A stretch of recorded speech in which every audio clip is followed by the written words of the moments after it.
Hi guys, Paul here from Muscle Car UK. Got something very special to offer you today.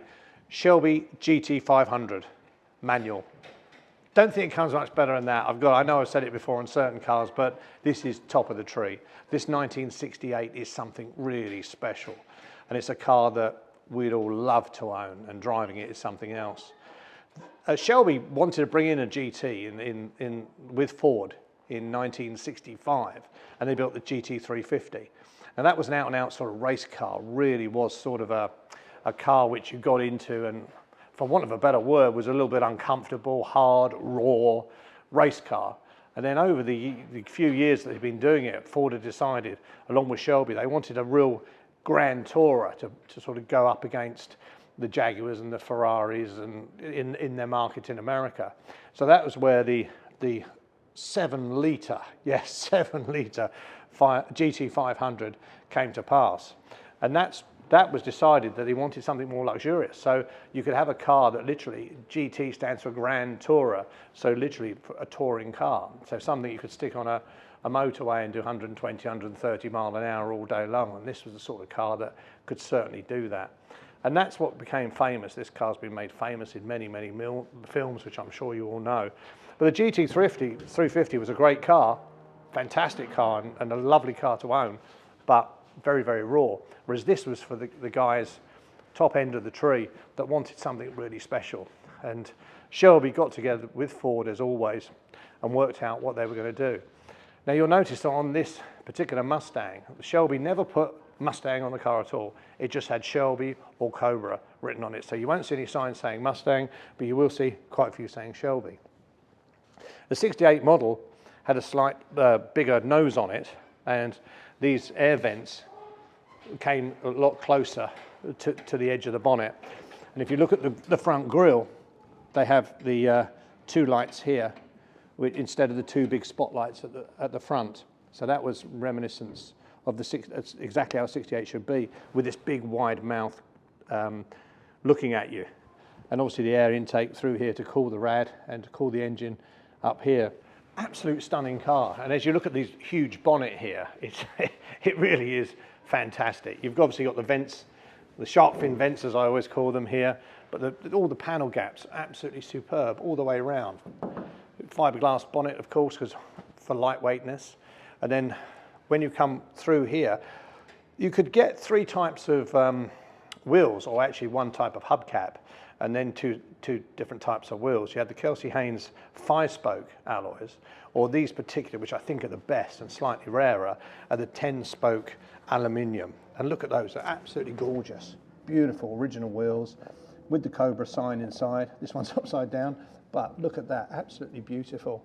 Ideally, you'd like to have the big wideband Goodyear tyres, but unfortunately in the UK, we can't get them. So, but you've got the BF Goodrich instead. So walking along the side here, again, the panel gaps are gorgeous. All the chrome is gorgeous all the way through, as you would expect for an investment piece, which this is. A lot of people have bought cars like this off of us because there's no capital gains tax for the classic car anymore. So you're in that situation. If you're in the UK and you want to invest in something, what a great fun to invest in, and be able to drive it as well. But beautiful car coming all the way through. You've got the 2 sets of vents here, and the idea evidently from Shelby was they had them on the GT40, so they thought they'd put them on here as well. This vent just lets air out from the cockpit area, and this one actually doesn't do a great deal, but does look great. As it did the GT40, it used to have an air duct that came in to cool the back brakes. But beautiful all the way along the side, and again, I love this sort of 67, 68 back of these cars. But of course, the Shelby one incorporated this duck spoiler. So all the way through here, you've got a duck spoiler all on the edge here, which gives it that real mean look and fast. Then if you can get around the back here, Grant, you'll see, yet again, no Mustang signs, just Shelby and the fantastic gas cap. You can see Shelby Cobra.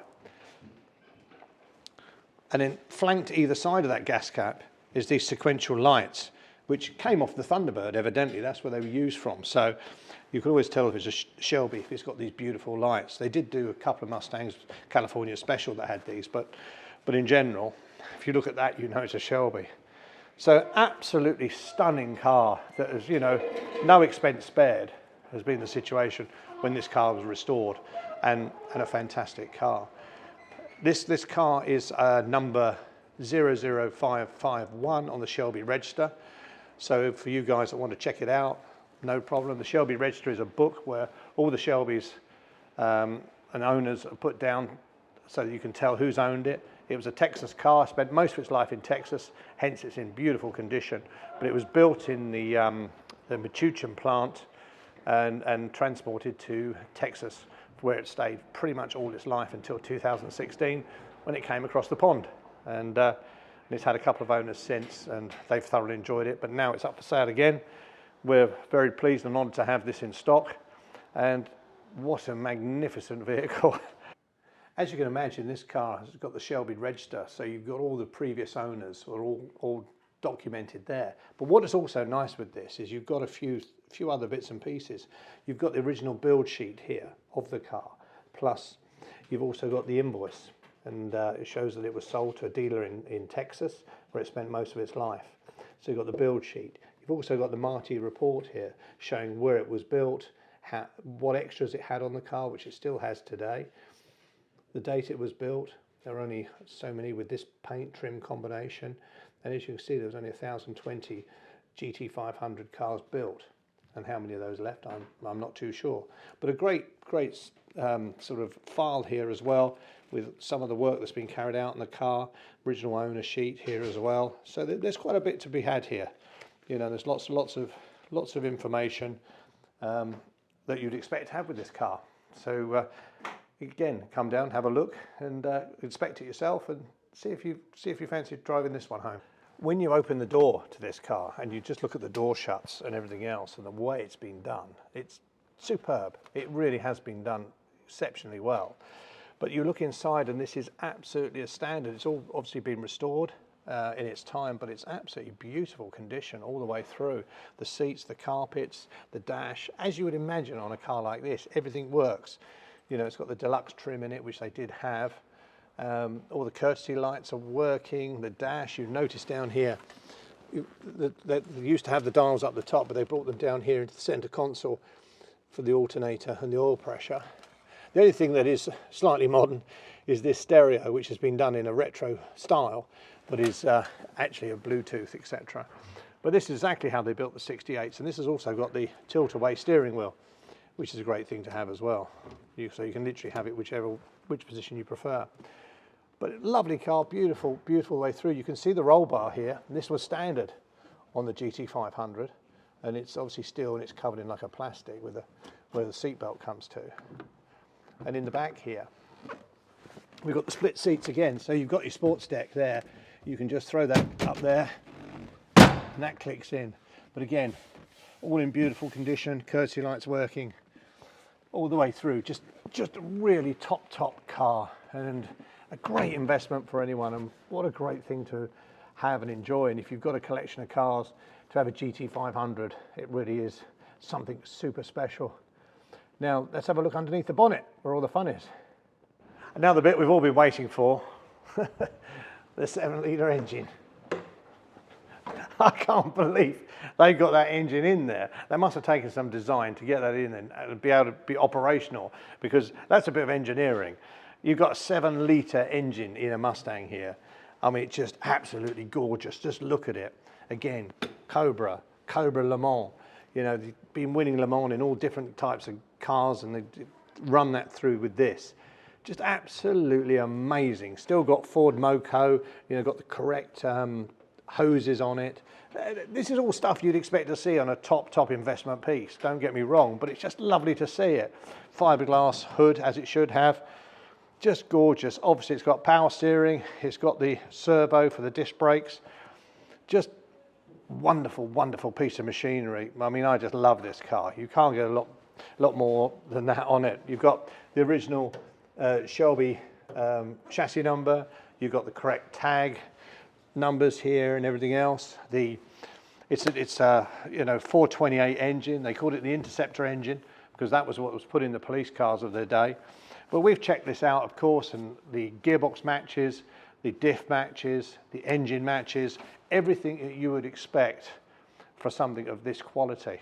And it really is a superb car. Now, if you've never driven one, there's something else. The power and the total torque as well, it just goes on forever. So you're in a situation where you can take this car anywhere. If you wanted to go down into France, go to Le Mans, what a car to go in. I mean, I don't think it gets much better than this one. So what we're going to do now is we're going to jump in it, take it for a run. You can see the smile on my face because I can't wait to get in it again and take it for a run. And we'll see how it goes, but you really know how it goes before we even get there. But let's take it out at any rate.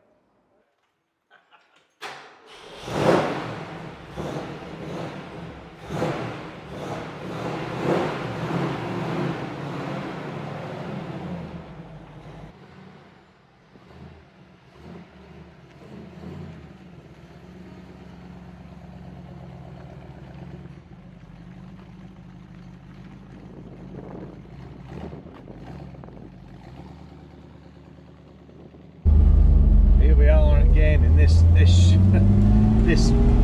7-litre Shelby Fastback manual. What a car! Absolute incredible piece of machinery. This car really is. It really is something else. Yeah, I can't believe I could be pottering along at 10 miles an hour and I'm doing just under 20 miles an hour, and it would just pick up like there's no tomorrow and literally go. The power in this car and the torque is thunderous. It really is incredible.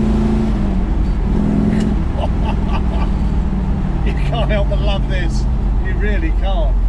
Mr. Shelby, what you must have done with this car is incredible in 1968. This is fantastic to drive now. So in 1968, if you could buy one of these for about $4,000, I think you've definitely arrived. If you could afford one of these now, I think you've definitely arrived.